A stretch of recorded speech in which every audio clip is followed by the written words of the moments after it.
और अभी हम आगे का चैप्टर कंटिन्यू करने वाले हैं, ठीक है। और कुछ रह गया? ओमनी सेलुला ई सेलुला किसने दिया था? Who given omni cellula e सेलुला?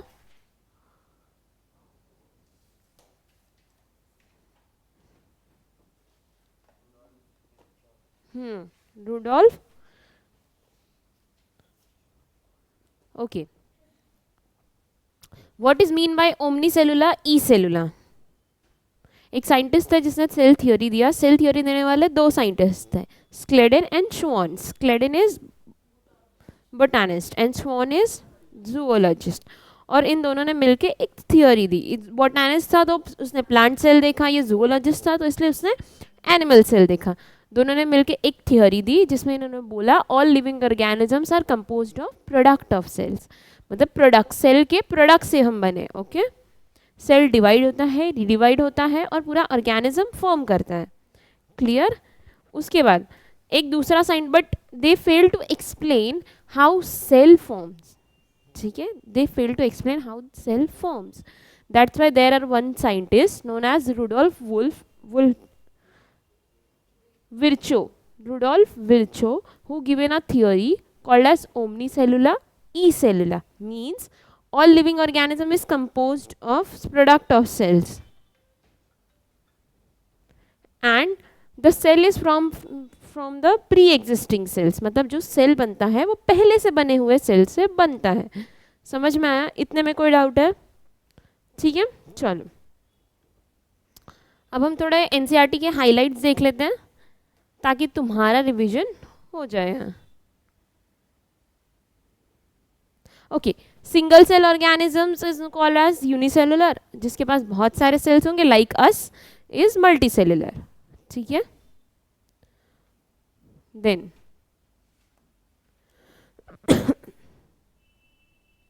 चलो, all living organism is composed of cells. Cell से बने होते हैं। We are multicellular, some organisms are unicellular like amoeba, parameciums, euglena, they all are unicellular. एक single cell organisms होता है उसको हम यूनिसेलुलर बोलते हैं, वही लिखा हुआ है। Some are composed of single cell is called unicellular organisms, while other like us यानी कि हमारे जैसे organism is called as a multicellular. Clear? इतने में कोई भी डाउट है? Next, unicellular organism are capable of two things. दो थिंग्स के लिए वो केपेबल होते हैं। पहला, वो इंडिपेंडेंट एग्जिस्ट कर सकते हैं, खुद ब खुद ही रह सकते हैं। जैसे हम मल्टीसेलुलर हैं तो हमारे बॉडी में अलग अलग सेल्स हैं, अलग अलग सेल्स अलग अलग फंक्शंस करते हैं। ठीक है, gastric gland gastric juice release करता है, पेनक्रियाज इंसुलिन बनाता है, फिर सलाइवरी ग्लैंड सलाइवरी अमाइलेज बनाता है। ऐसे अलग अलग चीज़ें हैं। लेकिन यूनिसेलुलर ऑर्गेनिज्म में सब चीज़ एक ही सेल करता है। वो डाइजेशन भी करेगा, वो एब्जॉर्प्शन भी करेगा, वो एक्सक्रीशन भी करेगा।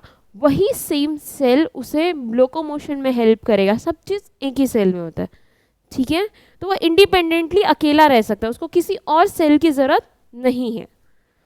दे are independent existence and perform essential function of life. Essential function means what? Digestion, absorption, reproduction, excretion, breathing, these all are called as a essential function, जो हमारे बॉडी के लिए ज़रूरी होते हैं। ठीक है, आज थोड़ा तबीयत मेरा डाउन चल रहा है, इसे थोड़ा देख रहे हो तुम लोग के चक्कर में मेरे को भी नदी पार करके आना पड़ता है। बारिश में एकदम खराब हो जाता है रास्ता। ठीक है, इतना कम, इतने में कोई डाउट है? कोई भी अभी तक समझ रहा है? प्रतीक, तुम्हें समझ रहा है? Next, anything less than a complete structure a cell does not ensure a independent living. अगर कोई भी चीज़ कंप्लीट स्ट्रक्चर में नहीं होती है तो वो सारे फंक्शंस नहीं कर पाएगी। Complete structure means what? उसमें क्या क्या होना चाहिए मैंने बताया था, बोलो। कंप्लीट सेल स्ट्रक्चर मतलब क्या? उसमें क्या क्या चीज़ें होनी चाहिए? नहीं, सबसे पहले जेनेटिक मटेरियल, नहीं नहीं नहीं नहीं, genetic material, cytoplasm and one more is left, cell membrane.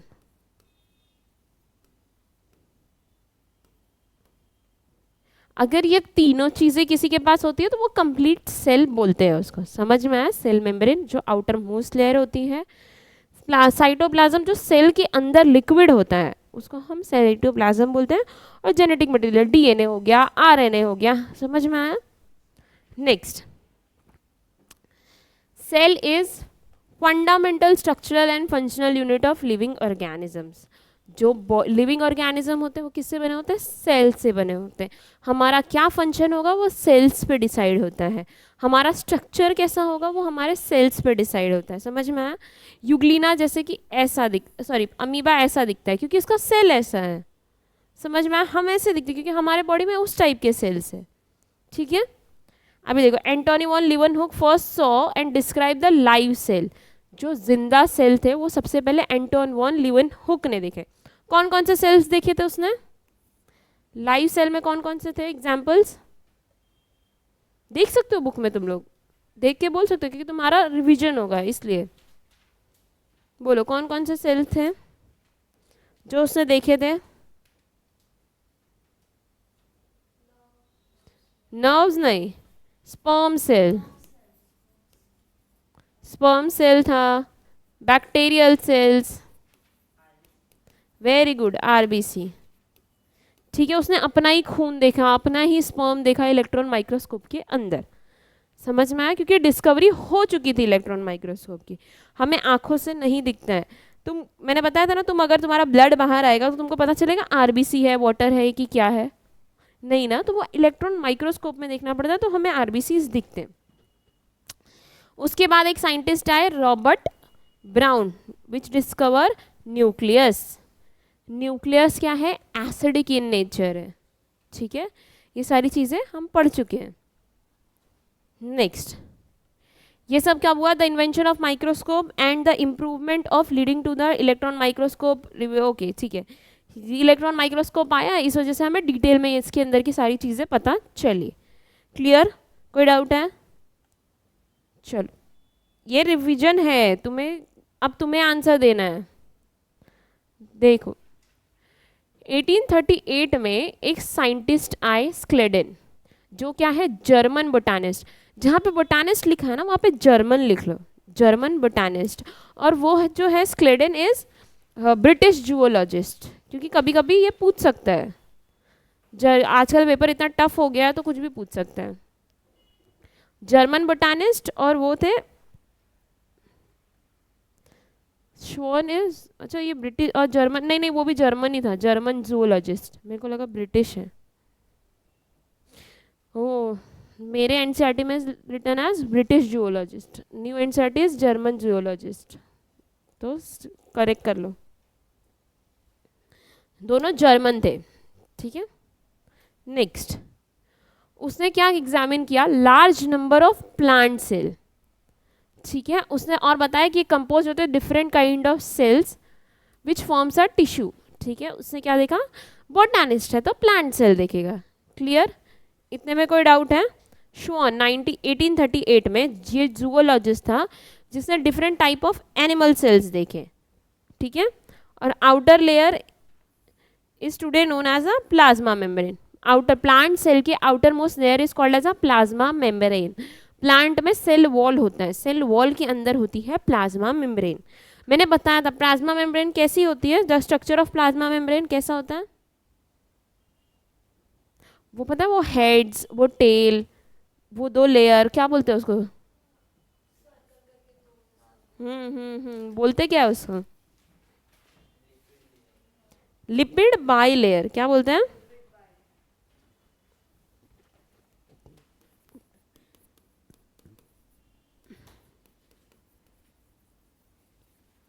Lipid by layer होती है। समझ में आया? प्लाज्मा मेम्ब्रेन कैसी होती है? परमिएबिलिटी कैसी होती है प्लाज्मा मेम्ब्रेन की? नहीं, सिलेक्टिव, नॉन सिलेक्टिव या सेमी परमिएबल। वो परमिएबल होता है, नॉन परमिएबल होता है कि सिलेक्टिव परमिएबल होता है? सेमी परमिएबल या सिलेक्टिव परमिएबल। मैंने बताया था ना, कुछ ही चीज़ों को अंदर जाने देता है, सबको अंदर जाने नहीं देता है। ठीक है, ये क्या होता है? Selectively permeable. सिलेक्टिवली या सेमी परमिएबल। इतने में कोई डाउट है कुछ भी? ये तो इसलिए है ताकि तुमको समझ में आए कि मैंने सारे पॉइंट्स कवर किए हैं। अब देखो उसने क्या बताया, on the basis of this उन्होंने एक हाइपोथेसिस दिया। हाइपोथेसिस का मतलब क्या होता है? कल्पना। ये फैक्ट नहीं है, ये सोच है। समझ में आया? ये फैक्ट नहीं है, ये सोच है। उन्होंने बताया कि all living organism is composed of product of cell. This is hypothesis, याद रखना। Plant body are composed of cell and product of cell. समझ में आया? ये दोनों ने मिलके क्या बनाया? Cell theory. उसके बाद ये did not explain how the new cell are form, new cell कैसे बन रहा है ये उन्होंने नहीं बताया था। फिर आए एक साइंटिस्ट रुडोल्फ विर्चो 1855 में। उन्होंने क्या दिखाया, बताया कि सेल्स डिवाइड होते हैं, न्यू सेल्स फॉर्म होता है प्री एग्जिस्टिंग सेल से। जो सेल है, ये जो सेल है वो डिवाइड होगा और 2 डॉटर सेल्स बनेंगे, इससे सेल फॉर्म होगा। मतलब ये जो सेल है वो इससे बन रहा है, पहले से बने हुए सेल से बन रहा है। क्लियर? दिमाग में जा रहा है? उसको क्या बोला? Omni cellula e सेलुला। ठीक है। और इसने जो इनकी थियोरी थी ना उसको मॉडिफाई किया और 2 थियोरी दी। All living organism is composed of product of cell and all cells are arise from a pre existing cells. Clear?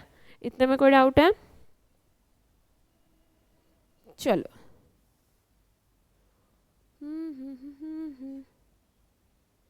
ठीक है, अब हम पहले पढ़ेंगे फिर हम वो देखेंगे। देखो सेल जो होता है ना, एक सेल, उसके अंदर होता है न्यूक्लियस। न्यूक्लियस के अंदर होता है डीएनए, और डीएनए में तुम्हारा होता है जीन। नहीं, डीएनए को बोलते हैं जेनेटिक मटेरियल। डीएनए के अंदर होता है तुम्हारा जीन। समझ में आया मैंने क्या बताया? एक सेल होता है, उसके अंदर nucleus. Who discover nucleus? Very good, nucleus. फिर होता है डीएनए, और डीएनए में होता है तुम्हारी जीन। ठीक है। Basic unit of cell is gene. Gene से ही सब चीज़ बनता है। मैंने लास्ट लेक्चर में तुम्हें बताया था 2 टाइप के सेल्स होते हैं। कौन कौन से? नहीं, वो तो अलग। और वो ऑर्गेनिज्म, प्रोकैरियोटिक और यूकैरियोटिक। ठीक है, 2 टाइप के सेल्स होते हैं, प्रोकैरियोटिक एंड यूकैरियोटिक। प्रोकैरियोटिक मतलब प्रिमिटिव टाइप, पुराने टाइप का सेल्स। यूकैरियोटिक मतलब एडवांस न्यू टाइप का सेल्स। तो आज हम पढ़ेंगे प्रोकैरियोटिक सेल्स के बारे में। ठीक है। प्रोकैरियोटिक सेल्स कैसा होता है? जब तुम लोग डायग्राम बनाना ना तो अपने बुक को लैंडस्केप में रखना, मतलब ऐसे करके रखना। ऐसे ऐसे डायग्राम मत बनाना क्योंकि वो पूरा कवर नहीं होगा। और हम 2 डायग्राम्स बनाएंगे, एक में मैं तुम्हें आउटर पार्ट के बारे में बताऊंगी, एक में मैं तुम्हें उसके अंदर वाले पार्ट के बारे में बताऊंगी। ठीक है। आराम से टाइम लेके डायग्राम बनाना अच्छे से, ताकि तुम्हें समझे। चलो हमारा टॉपिक क्या है?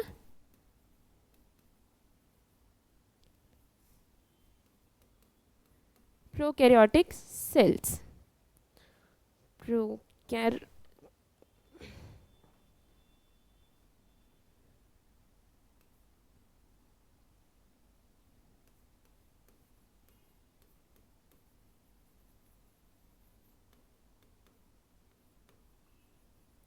ठीक है।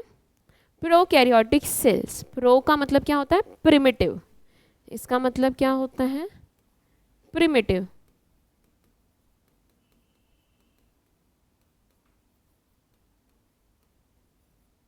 Primitive type of cells. क्या इनके पास मेम्ब्रेन बाउंड सेल ऑर्गेनेल्स होंगे?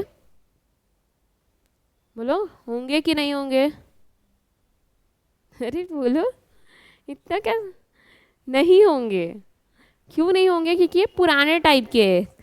अभी जो सेल्स हैं, जैसे क्लोरोप्लास्ट हो गया, प्लांट सेल हो गया, एनिमल सेल हो गया, वो मेम्ब्रेन बाउंड होते हैं, इनके पास नहीं होगा। ठीक है।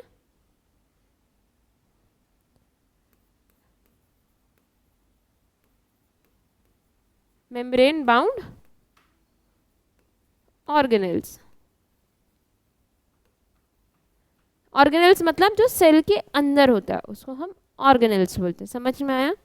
फिर क्या इनके पास मेम्ब्रेन बाउंड न्यूक्लियस होगा? क्या इनमें मेम्ब्रेन बाउंड न्यूक्लियस होगा? नहीं होगा। हमारे में होता है, ठीक है, मेम्ब्रेन बाउंड न्यूक्लियस नहीं होगा।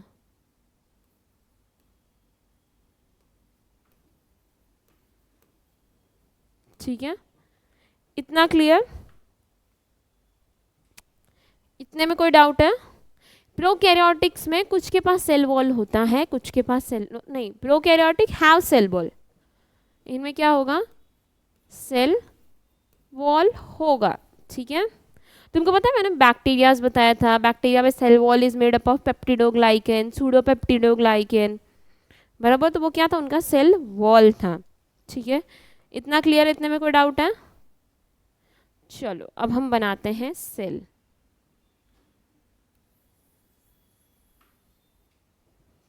ठीक है,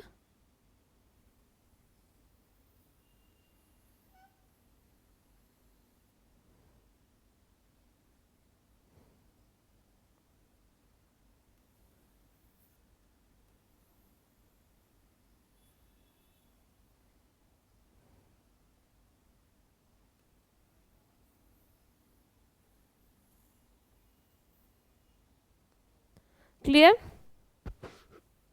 इतने में कोई डाउट है? मेरे को खुद को ही नहीं समझ में आ रहा मैंने क्या बनाया। वो बैक्टीरियल सेल्स नहीं था, वो एनिमल सेल था। जब हम एनिमल सेल्स या प्लांट सेल करेंगे ना तो इसमें ये बनाना ही पड़ेगा। चलो देखो, जो आउटर मोस्ट लेयर होती है बैक्टीरियल सेल की, ठीक है, उसको हम बोलते हैं ग्लाइकोकेलेक्स। क्या बोलते हैं? ग्लाइकोकेलेक्स। ये जो ये पूरी, हाँ ये पूरी, ये जो आउटर मोस्ट लेयर है,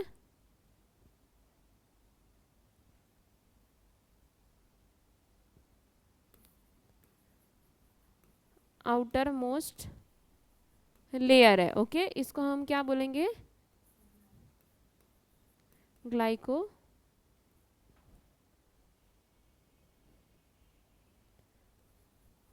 कैलिक्स। ठीक है, ये जो होता है ना, थिक हो सकता है और थिन हो सकता है, मोटा भी हो सकता है और पतला भी हो सकता है। समझ में आया? इतना समझ में आया? अगर ये थिक, ये क्या बोला मैंने, ये थिक भी हो सकता है और ये थिन भी हो सकता है। ठीक है, अगर ये थिक होता है तो इसको हम क्या बोलते हैं? कैप्सूल। और थिन होता है तो हम इसको बोलते हैं स्लाइम लेयर। क्या बोलते हैं? ओके, स्लाइम लेयर का मतलब क्या होता है? एकदम पतली सी लेयर होगी। ओके, और ये थिक कैप्सूल, वो तुमने पता है गैस के कैप्सूल्स खाए हैं तुमने? कैसे होता है, उसको खोलते तो कड़क रहता है, तो वो कैप्सूल। समझ में आया? इतने में कोई डाउट है? फिर ये वाली जो लेयर होती है, हाँ, इसका फंक्शन क्या होता है? इसका फंक्शन क्या होता है? फंक्शन होता है प्रोटेक्शन। समझ में आया? इसका फंक्शन होगा प्रोटेक्शन। ठीक है, इतने में कोई डाउट है? Next next is cell wall. अब इसके अंदर वाली लेयर को हम बोलेंगे सेल वॉल। किससे बनी होती है? बैक्टीरियल सेल वॉल किससे बनी होती है? पेप्टिडोग्लाइकेन एक कंपाउंड है जिससे बैक्टीरिया की सेल वॉल बनी होती है। ये किससे बनी होती है? मेड अप ऑफ,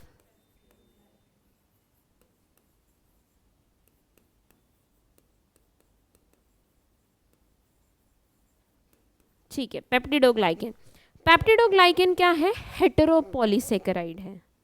हेटेरोपॉलीसेकेराइड, पॉलीसेकेराइड का मतलब क्या होता है? मोनोसेकेराइड होते हैं, वो ऐसे जुड़ते हैं, बहुत सारे मोनोसेकेराइड मिलके पॉलीसेकेराइड बनाते हैं, लॉन्ग चेन ऑफ मोनोसेकेराइड। जैसे हमारा कार्बोहाइड्रेट हो गया, वो लॉन्ग चेन ऑफ मोनोसेकेराइड है। समझ में आया? तो फिर मैं क्या बोल रही थी तुमको, ये बने होते हैं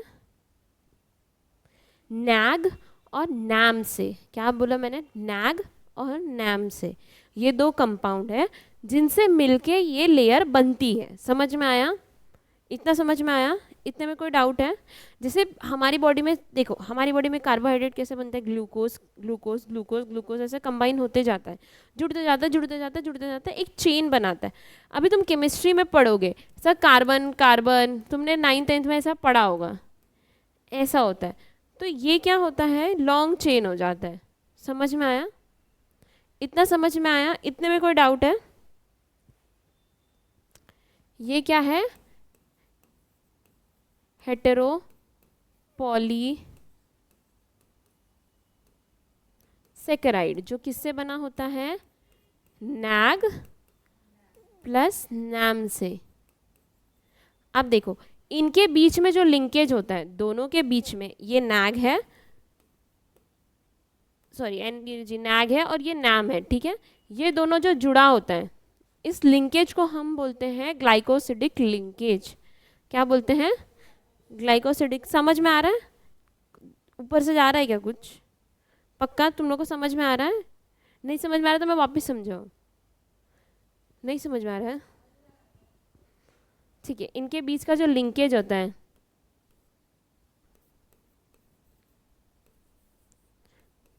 कॉल्ड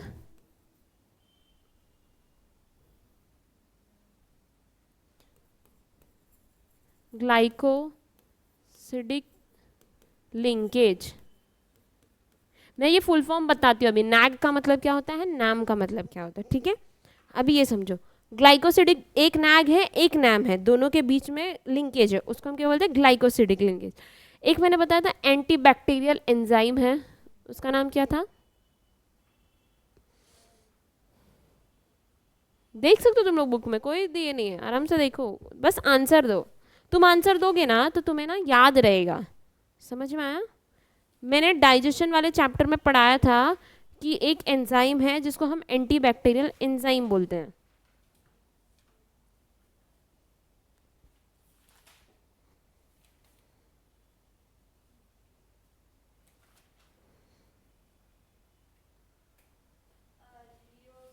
लाइजोजाइम,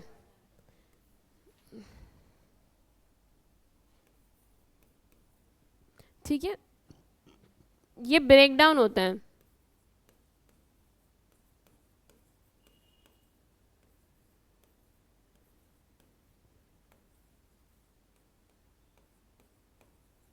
लाइजोजाइम, लाइजोजाइम एक एंजाइम है जो ये लिंक, ये जो बॉन्ड इन दोनों के बीच में जो दोस्ती होती है उसको तोड़ देता है। जैसे ही वो उसको तोड़ेगा तो सेल वॉल ब्रेक हो जाएगा। अगर ये पूरा ऐसा है, नैग नैम फिर नैग, ऐसा अगर ये पूरा है, तो अगर ये बॉन्ड ब्रेक हो रहा है तो ये टूट जाएगा। तो क्या होगा, जो अंदर का जो स्ट्रक्चर मटेरियल होता है वो बाहर आ जाता है, जिस वजह से बैक्टीरिया मर जाती है। समझ में आया? इतना समझ में आया? कोई डाउट है इतने में? ठीक है। अब देखो, नैग का फुल फॉर्म क्या होता है, नैग का फुल फॉर्म क्या होता है, एसिटाइल ग्लाइकोसामाइन। क्या बोला मैंने, एन एसिटाइल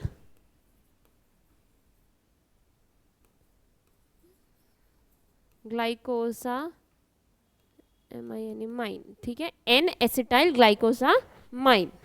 नाम N amino, N acetyl muramic acid, N acetyl,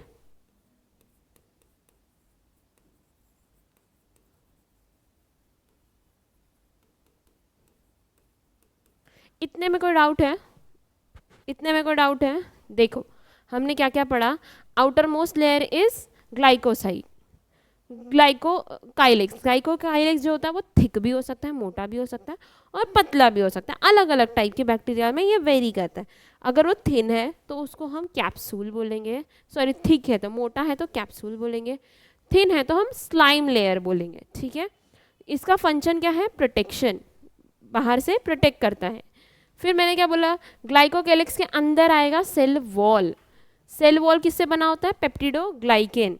peptidoglycan क्या है, हेटेरोपॉलीसेकेराइड। हेटेरोपॉलीसेकेराइड क्यों, क्योंकि इसमें 2 पॉलीमर आते हैं, ठीक है।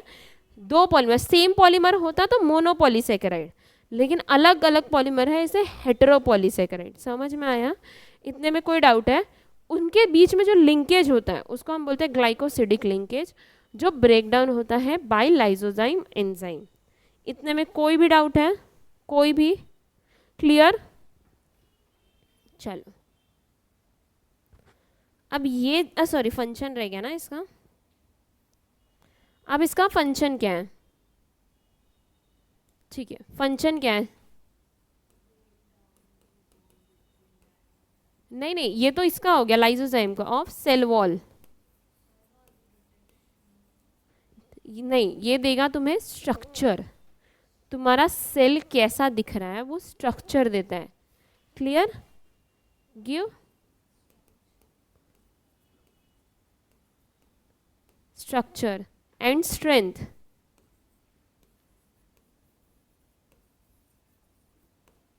स्ट्रक्चर देगा, स्ट्रेंथ देगा, प्रिवेंट फ्रॉम बर्स्टिंग। बर्स्टिंग का मतलब क्या होता है? जब सेल बैक्टीरिया के अंदर पानी ज़्यादा हो जाता है तो फट जाते हैं, वो फटने से बचाता कौन है? Cell wall. ठीक है, प्रिवेंट फ्रॉम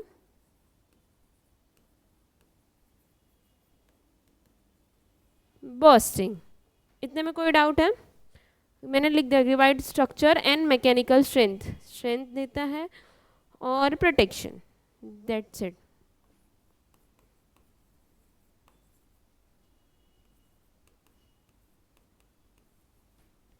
क्लियर? इतने में कोई डाउट है? कोई भी? अब आ जाओ तीसरी लेयर, जिसको हम बोलते हैं प्लाज्मा मेम्ब्रेन। क्या बोलते हैं? Plasma membrane.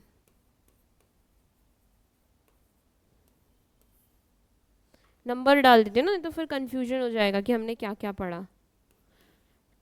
आराम से टाइम मतलब इजीली बोल रही हूँ, सॉरी क्लियरली बनाना, क्योंकि तुम्हें मैंने इसमें बहुत सारी चीज़ें लिखी है तो तुम्हारा सारा इसी में कवर हो जाता है। ठीक है, पूरा प्रोकैरियोटिक सेल्स। तो जब पढ़ोगे ना तुम, तो तुम्हें पढ़ने के लिए आसानी रहेगा, तुम्हें समझ में आए वैसा लिखना। ओके, मैंने क्या बोला? प्लाज्मा।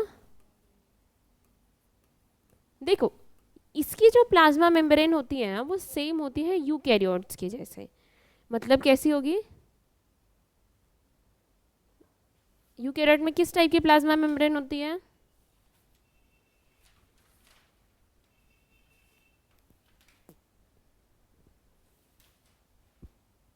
समझ में नहीं आता लाइट अच्छा है कि क्या अच्छा है, इसमें बड़ी अच्छी दिखती हो। ऐसे सामने सामने मिरर में देखो तो लगता है कितनी काली हो, इसमें अच्छी दिखती हो। अभी मैंने बताया था ना कौन से टाइप का लेयर होता है, वो मेम्ब्रेन बाउंड सेल ऑर्गन है। यूकैरियोट में plasma membrane is made up of is lipid bilayer. याद रखा करो एकदम, जैसे बोलूं वैसे आंसर देने का। ठीक है, क्या होती है?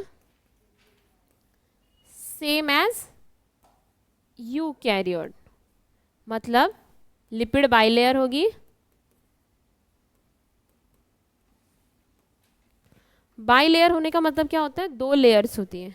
ठीक है, ऐसा एक हेड होता है, एक टेल होता है, ऐसा ये ऐसा कंटिन्यूसली होगा और इधर नीचे भी ऐसा होगा।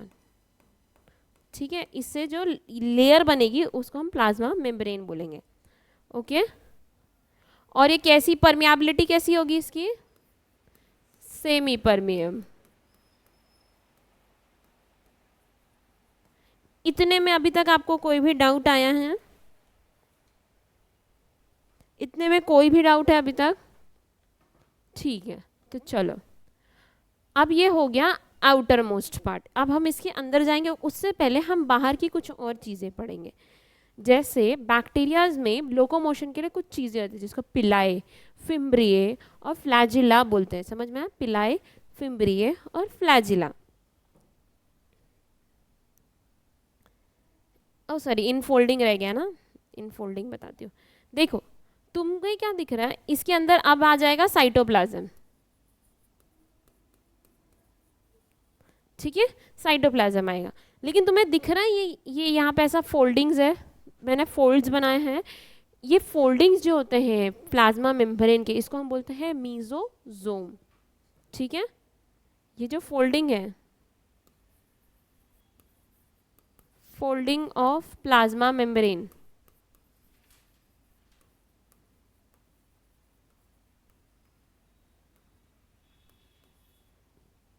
इसको हम क्या बोलते हैं?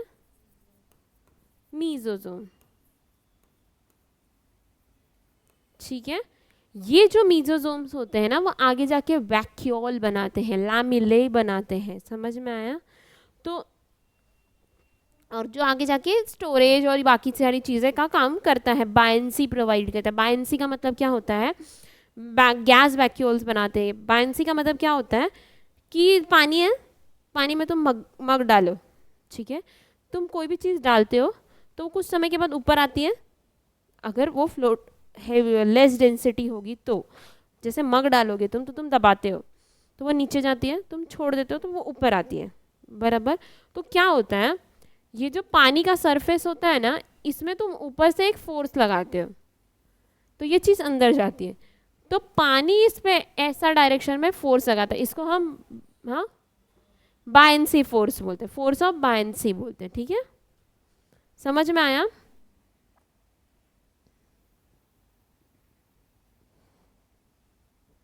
क्या बोला मैंने?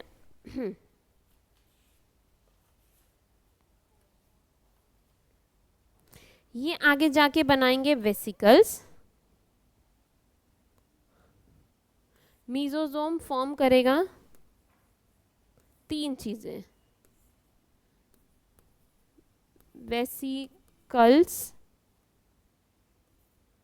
ठीक है, vesicles, lamellae, lamella and tubules. ठीक है, वेसिकल्स, लैमिले एंड ट्यूब्यूल्स।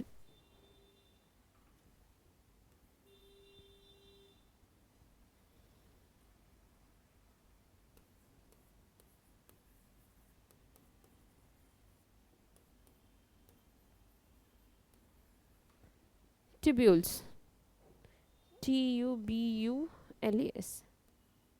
ठीक है, इतना समझ में आया? इतने में कोई डाउट है?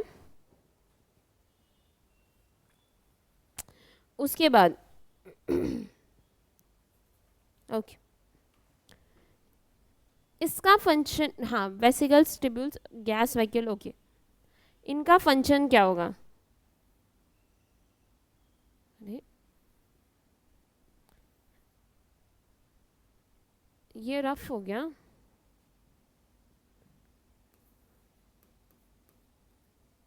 ठीक है, इनका फंक्शन क्या होगा?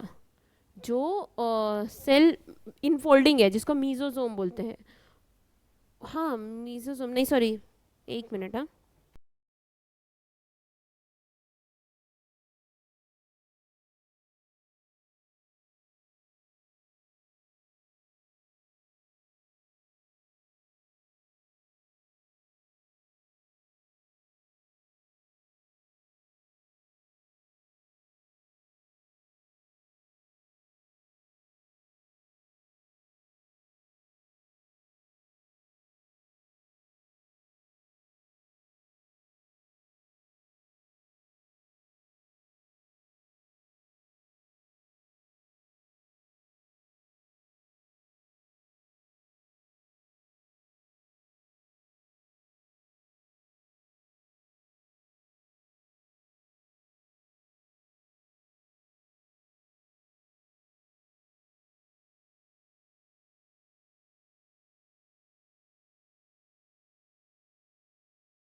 ठीक है। ये लैमेला आगे जाके बनाएगा वेसिकल्स, सॉरी मीजोसोम आगे जाके बनाएगा वेसिकल्स, लैमिले और टिब्यूल्स। इनका फंक्शन क्या होता है? C2R2 मतलब सेल डिवीजन में हेल्प करेंगे। जो बैक्टीरियल सेल जब डिवीजन करेगा उस टाइम में ये हेल्प करते हैं। फिर cell wall formation, cell wall बनाने में हेल्प करते हैं। रेस्पिरेशन यानी ब्रीदिंग में हेल्प करते हैं और DNA रिप्लिकेशन में हेल्प करते हैं। क्लियर? इतने में कोई भी डाउट, कोई भी अब तक? हाँ, तीनों एक ही फंक्शन करते हैं। आगे जाके वो वेसिकल्स, ट्यूब्यूल्स और ये सब बनाएंगे तो वो आगे जाके ये सारे फंक्शंस करते हैं। ठीक है, इतने में कोई डाउट है? पक्का? All clear? तो हम आगे की चीज़ें पढ़ें। देखो, अब जो बैक्टीरिया में एक पार्ट आता है ना, जैसे बैक्टीरिया किसी चीज़ से स्टिक होता है, बराबर? स्टिक होने में कौन हेल्प करता है? उसमें पिलाए होते हैं। समझ में आया? पिलाए का मतलब क्या होता है मैं समझाती हूँ। पिलाए का मतलब होता है ऐसा ऐसा स्ट्रक्चर होता है बैक्टीरिया में, इसको हम बोलते हैं पिलाए। क्या बोलते हैं? पिलाए। पिलाए किस में हेल्प करता है? स्टिकिंग में हेल्प करता है, बैक्टीरिया को चिपकने में हेल्प करता है। और जब रिप्रोडक्शन का टाइम होता है ना तो दूसरे बैक्टीरिया के साथ कॉन्जुगेशन यानी कि चिपकने में हेल्प करते हैं। मैंने बताया था ना कॉन्जुगेशन का मतलब क्या होता है। ये एक बैक्टीरिया है, ये एक बैक्टीरिया है, इसमें यहाँ पे पिलाए होगा, यहाँ पे पिलाए होगा, बराबर? ये दोनों पिलाए आपस में से फ्यूज हो जाएंगे, तो ये ऐसे और ये ऐसे फ्यूज हो जाते हैं। तो इनके जो बीच का जो पार्ट होता है ना, हाँ, यहाँ से जेनेटिक मटेरियल एक्सचेंज होता है। ठीक है, यहाँ से इसके पास जाएगा, यहाँ से इसके पास आएगा। समझ में आया? तो ये चिपक रहे, स्टिक हो रहे हैं, बराबर? तो इनको हम बोलते हैं पिलाए, जो बने होते हैं पिलिन प्रोटीन से। किससे बने होते हैं?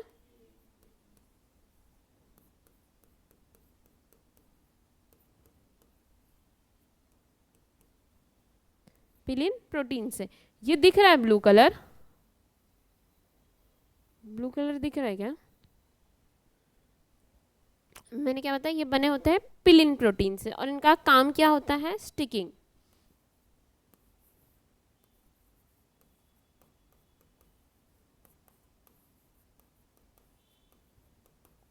स्टिकिंग और हाँ ठीक है, स्टिकिंग, दैट्स इट।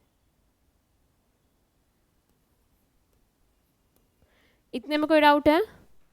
अब आएगा फिम्ब्रिए, फिर आएगा फ्लैजिले। ये तीन चीज़ें होती हैं, पिलाए, फिम्ब्रिए और फ्लैजिला। देखो यहाँ पे ना ऐसा होता है एक स्ट्रक्चर, ठीक है, ऐसा एक स्ट्रक्चर होता है, लॉन्ग स्ट्रक्चर होता है, ठीक है, जो लोकोमोशन में हेल्प करता है।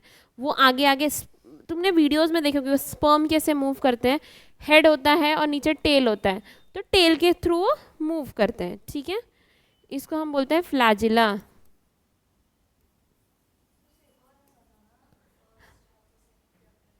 हाँ, सेकंड चैप्टर में हमने जब पढ़ा था। हाँ हाँ हाँ, ओके, जब हमने वो पढ़ा था युग्लिना में, युग्लिना में डाइफ्लैजिलेटेड होता है, एक स्मॉल फ्लैजिला होता है, एक लॉन्गर फ्लैजिला होता है। ठीक है, इसको हम बोलते हैं फ्लैजिला, जो बना होता है फ्लैजिलिन से। देखो सबका नाम सेम सेम है तो इसे तुम्हें प्रोटीन्स भी याद करने में कोई प्रॉब्लम नहीं होता है। ये बना होता है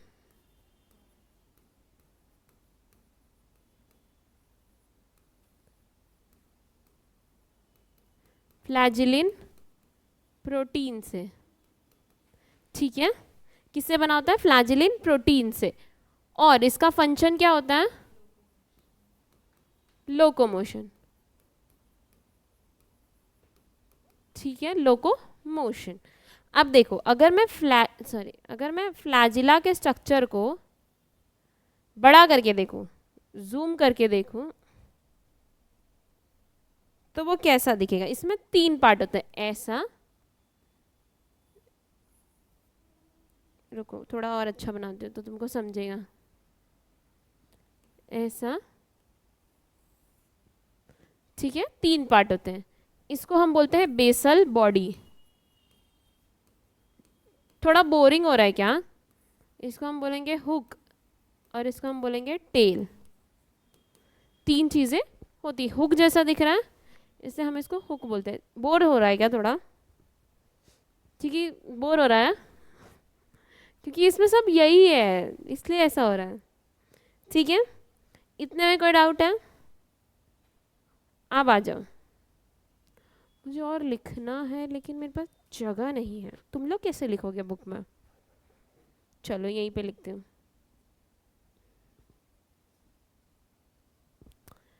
अब फिम्बरी है, ये थोड़ा बड़ा होगा, पिलाए से थोड़ा बड़ा होता है, इसको हम बोलते हैं फिम्बरिए। ठीक है, क्या बोलेंगे हम? फिम्बरिए। Okay, BRIAE। ये बना होता है फिम्बरिन प्रोटीन से। किससे बना होता है? फिम्बरिन प्रोटीन से।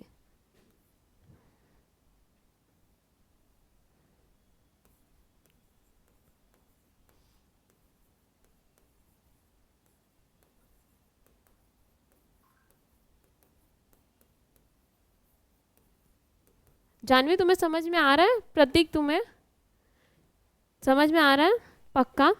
मैं मान के चलो समझ रहा है। ठीक है, इसका भी फंक्शन क्या होता है? स्टिकिंग और सबस्ट्रेटम से। देखो पिलाई का फंक्शन क्या था? 2 बैक्टीरियाज को ज्वाइन करने में काम करते हैं। ये क्या करते हैं? कोई सबस्ट्रेट था, जैसे हमारी बॉडी का कोई ऑर्गन हो गया या हमारी बॉडी का कोई पार्ट हो गया, उससे अटैच करने में हेल्प करते हैं। समझ में आया? ये जो पिलाई है, स्टिकिंग, और इसका मतलब क्या होता है? Conjugation.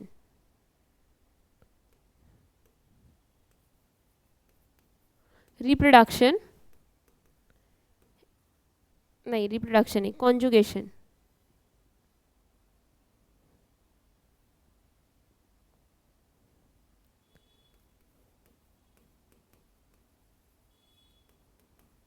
At the time of reproduction ये कॉन्जुगेशन फॉर्म करने में हेल्प करते हैं। समझ में आया?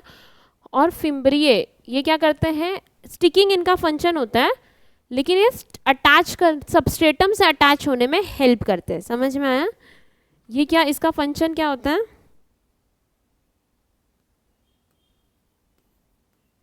स्टिकिंग। और ये substratum attach to help in.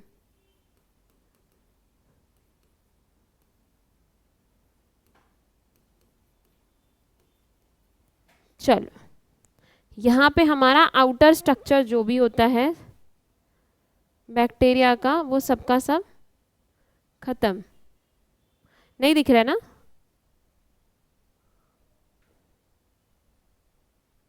Okay, ठीक है। यहाँ पे मेरे बैक्टीरिया के सारे आउटर पार्ट खत्म हो गए। दूसरे में मैं तुम्हें इनर पार्ट बताऊंगी। ठीक है, मैं हमने क्या क्या पढ़ा अभी तक? आउटर मोस्ट, ओ सॉरी मैंने नंबरिंग गलत किया शायद। 1 आउटर मोस्ट लेयर ग्लाइकोकाइलेक्स, जो थिक भी हो सकती है थिन भी हो सकती है। उसके अंदर आएगा सेल वॉल, जो पेप्टिडोग्लाइकेन से बना होता है। पेप्टिडोग्लाइकेन मतलब हेटेरोपॉलीसेकेराइड है। दो दो मॉलिक्यूल्स होंगे, नैग और नैम, ये दोनों मिलके पूरा सेल वॉल बनाते हैं। ठीक है, सेल वॉल इनके बीच में जो लिंकेज होता है इनको ग्लाइकोसिडिक लिंकेज बोलते हैं, जो लाइजोजाइम एंजाइम जो होता है तोड़ देता है। इतना समझ में आया? कोई डाउट है? जैसे तुम्हारे 2 फ्रेंड्स की दोस्ती हो, 2 लड़कों की दोस्ती हो, अगर उसमें कोई लड़की आ जाती है तो ब्रेकअप फ्रेंडशिप का क्या नहीं होता है? हो, ओके, तब ठीक है, अच्छी बात है। कुछ exceptions, some are exceptions, mostly यही होगा। ठीक है, नेक्स्ट। उसके बाद इसका फंक्शन क्या है? स्ट्रेंथ देना, प्रोटेक्शन करना, बर्स्टिंग से प्रिवेंट करना। ठीक है, next plasma membrane. Plasma membrane जो होती है उसकी सेम होती है जैसे कि यूकैरियोट्स में होती है, मतलब लिपिड बाइलेयर होगी और सेमी परमिएबल होगी या सिलेक्टिवली परमिएबल होगी। फिर हमने पढ़ा इनफोल्डिंग जो होती है, मतलब ऐसा मुड़ा हुआ जो होता है प्लाज्मा मेम्ब्रेन कहीं कहीं, उसको हम क्या बोलते हैं? मीजोजोम्स। मीजोजोम्स किसका आगे जाके एक्सटेंड होके बनाता है वेसिकल्स, लैमिले और ट्यूब्यूल्स। इनका फंक्शन क्या होता है? 4 फंक्शन है। C2R2, C2R2 का मतलब क्या होता है? सेल डिवीजन, और क्या लिखा है? Cell wall formation, replication of DNA. Clear? इतने में कोई डाउट है? फिर हमने पढ़ा पिलाए, फिम्ब्रिए और फ्लैजिला। पिलाए जो होता है वो कॉन्जुगेशन में हेल्प करता है, ठीक है, रिप्रोडक्शन के टाइम पे। फिम्ब्रिए जो होता है वो सबस्ट्रेटम यानी कि सबस्ट्रेट से अटैच होने में हेल्प करता है। फ्लैजिला लोकोमोशन में हेल्प करता है। क्लियर? इतने में कोई भी डाउट? ठीक है, तो एक काम करो, इतना ही की थी मैं। नेक्स्ट सेक्शन में तुमसे ये सारी चीज़ें पूछ सकती हूँ कि किसका क्या फंक्शन होता है। हमने क्या क्या ले ले फोटो स्मार्ट।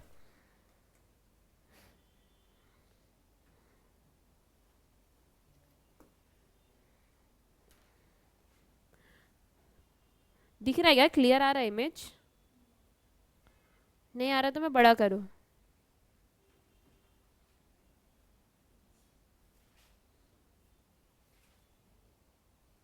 नेक्स्ट सेक्शन में मैं आप सबसे पूछ सकती हूँ कि राइबोसोम का क्या फंक्शन होता है, कितना, कौन सा राइबोसोम होता है, मतलब 70S 80S।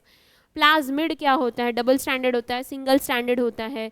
फिर डीएनए जेनेटिक मटेरियल क्या होता है, क्रोमैटोफोर क्या होता है, कौन सा पिगमेंट होता है, किस तरह से वो दिखाते हैं। जितनी भी चीज़ें मैंने लिखी हैं वो सारे आपके एमसीक्यू के क्वेश्चंस बनते हैं। समझ में आया? आपके एमसीक्यू के क्वेश्चंस भी बनते हैं और आपके वो भी बनते हैं।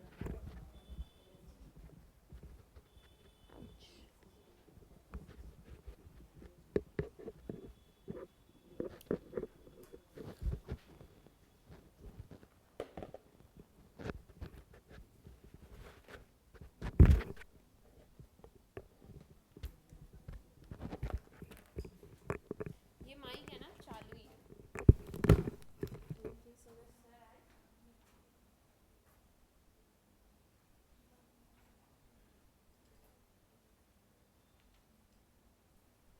इतने में कोई डाउट अभी तक?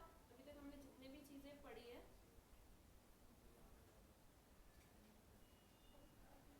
इंक्लूजन बॉडी क्या होता है, वो खाना स्टोर करने का काम करता है, कौन कौन से फॉर्म में खाना स्टोर होता है, ठीक है। ये सब चीज़ें कल नेक्स्ट लेक्चर में तुम मुझे आंसर करोगे।